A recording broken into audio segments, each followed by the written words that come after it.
महाभारत काल में एक ऐसा योद्धा थे जिसमें असीमित ज्ञान और शक्तियों से संपन्न थे। लेकिन हस्तिनापुर के प्रति उनके कर्तव्यों ने उन्हें कई सवालों के घेरे में खड़ा कर दिया।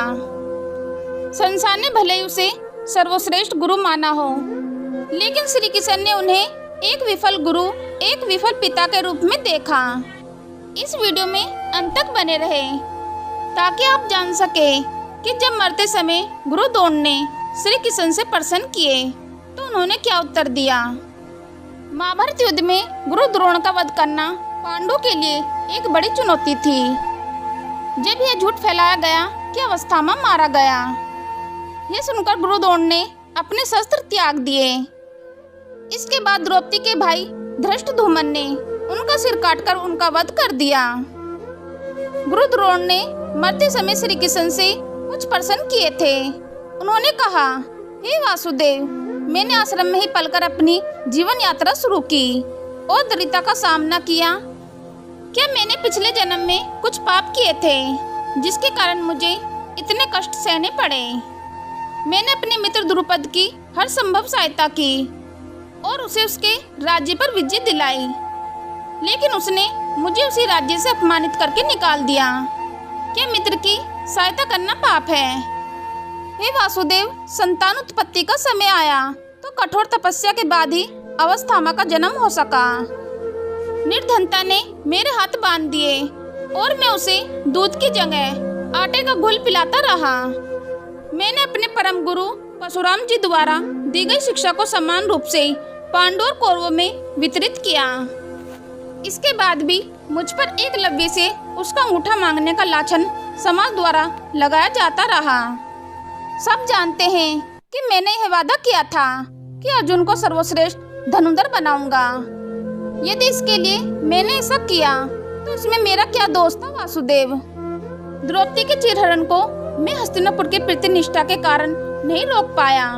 मेरा धर्म उसके बीच में आ गया। भला इसमें मेरा क्या दोष था वासुदेव? कृपया मुझे बताइए। इसके बाद श्री कृष्ण गुरु द्रोण के प्रश्नों का उत्तर देना आरंभ करते हैं। वे कहते हैं, हे भारद्वाज पुत्र गुरु द्रोण, निर्धन तो सभी पैदा होते हैं। एक शिशु जब जन्म लेता है तो वह भी निर्धन होता है, लेकिन यदि उस शिशु को भविष्य में धन की आवश्यकता होती है तो उसे संघर्षों से गुजरना होगा और धैर्य भी रखना होगा। जैसे आपके साथ आपके मित्र द्रुपद ने धोखा किया, वैसे ही बाली ने सुग्रीव से और रावण ने विभीषण से धोखा किया। भले ही उनकी परिस्थितियां और कारण अलग रहे हों, लेकिन परिणाम तो एक ही था। इसलिए मनुष्य को सबसे पहले धैर्य को ही अपना हथियार बनाना चाहिए। चाहे कोई भी परिस्थिति हो, अगर वह धैर्य को अपना लेता है तो वह सभी चीजों पर विजय प्राप्त कर सकता है। लेकिन हे गुरु द्रोण, आपने बदले की भावना के कारण कौरव और पांडवों को राजा द्रुपद को हराने का काम सौंपा, जिसके कारण धृष्टद्युम्न को आपकी मृत्यु के रूप में पहले से ही तय कर दिया गया। आप समाज की नजरों में हमेशा सर्वश्रेष्ठ रहेंगे, लेकिन एक योद्धा के रूप में कभी भी और एक पिता तथा गुरु के रूप में आपको सफल या सर्वश्रेष्ठ नहीं कहा जाएगा। आपको इस संसार में अर्जुन के गुरु के रूप में ही जाना जाएगा। हे गुरु श्रेष्ठ, एक गुरु का कर्तव्य होता है कि वह अपने शिष्यों को धर्म और अधर्म का पाठ पढ़ाए, उन्हें सही और गलत की पहचान करवाए। जब एक गुरु इस कार्य को पूर्णता के साथ नहीं कर पाता तो उसे विफल माना जाता है। वहीं दूसरी ओर एक पिता का यह कर्तव्य होता है कि वह अपने पुत्र को उज्जवल चरित्र वाला बनाए, न कि उसकी हठ पूर्णता के लिए नियमों को तोड़ दे। भले ही आपने कौरव और पांडव दोनों को शिक्षा दी हो, लेकिन अर्जुन को अपना सर्वश्रेष्ठ धनुर्धर बनाने की चाह में आपने अन्य पर उतना ध्यान नहीं दिया और आप अपने कर्तव्य से विमुख हो गए। आपने कौरवों को केवल योद्धा बनाया, उन्हें केवल शस्त्र और अस्त्र की शिक्षा दी, लेकिन धर्म पालन की शिक्षा देना आप भूल गए।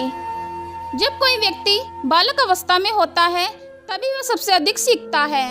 जब दुर्योधन आपके आश्रम में था तब आपको कौरवों को धर्म का पाठ पढ़ाना चाहिए था। दुर्योधन के कार्य बचपन से ही दिखने लगे थे और आपको ज्ञात था कि वह अधर्म के मार्ग पर चल रहा है।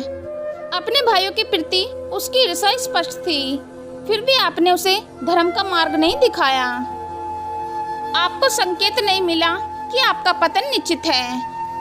हे गुरु श्रेष्ठ, यह आपका कर्तव्य था कि उसे सही मार्ग पर लाए और शकुनी के षड्यंत्र में शामिल होने से उसे रोक सकते थे। यदि आपने पिता के रूप में अपने सही कर्तव्य का पालन किया होता तो आज आप अधर्म के पक्ष में खड़े नहीं होते। आपने अवस्थामा की जिद के आगे उसे उसकी सामर्थ्य से अधिक शक्तियां दी, जो कहीं न कहीं उसके पतन का कारण बनी। जब वह बचपन में दुर्योधन के साथ रहता था तो यह आपका कर्तव्य बनता था कि आप अपने पुत्र को सही मार्ग दिखाएं। यही एक पिता का मोह होता है। अगर आपने उसके बचपन में ही कठोरता दिखाई होती तो वह अधर्म के मार्ग पर ना जाता और शायद द्रौपदी का चिरहरण भी ना होता। हे गुरुदेव, यदि आपने एक पिता और एक गुरु का सही कर्तव्य निभाया होता तो विश्वास कीजिए महाभारत युद्ध कभी नहीं होता। जब यह सत्य आपके सामने आया कि आप अपने कर्तव्य से चूक गए हैं तो गुरु द्रोण ने अपने मन से इस संसार का मोह त्याग दिया। उन्होंने अपने अस्त्रों का परित्याग किया और निहत्थे जमीन पर समाधि की अवस्था में बैठ गए। उनकी आंखों में आंसू बह रहे थे और तभी द्रौपदी के भाई धृष्टद्युम्न ने अवसर का लाभ उठाकर तलवार से उनका वध कर दिया। इस प्रकार गुरु द्रोण का अंत हुआ। मित्रों, इस प्रसंग से यह शिक्षा मिलती है कि एक अच्छा शिक्षक और एक अच्छा ही पिता समाज का निर्माण कर सकते हैं। अब सवाल यह उठता है कि आप मानते हैं कि गुरु द्रोण ने बहुत सी गलतियां की। वह कौन सी गलती थी जिसके कारण महाभारत का युद्ध हुआ? अपने विचार कमेंट बॉक्स में अवश्य साझा करें। उम्मीद करती हूँ कि आपको यह कथा पसंद आई होगी।